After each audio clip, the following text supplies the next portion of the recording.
விழுப்புரம் மாவட்டம் திண்டிவனத்தில் சாலையை சரியாக அமைக்கவில்லை என அரசையும் அதிகாரிகளையும் திட்டியதாக கூறப்படும் 12ஆம் வகுப்பு மாணவனை கத்தியால் சரமாரியாக வெட்டிய நபரை போலீசார் தேடி வருகின்றனர். பூத்தேரி பகுதியைச் சேர்ந்த அந்த சிறுவன் நேற்று பைக்கில் செல்லும்போது வேகத்தடையில் தடுமாறி கீழே விழுந்திருக்கிறார்.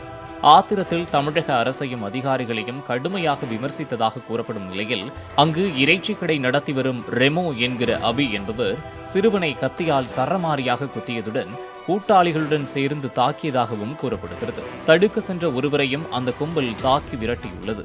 சிறுவன் உயிருக்கு ஆபத்தான நிலையில் சிகிச்சை பெற்று வரும் நிலையில் அபியை போலீசார் தேடி வருகின்றனர்.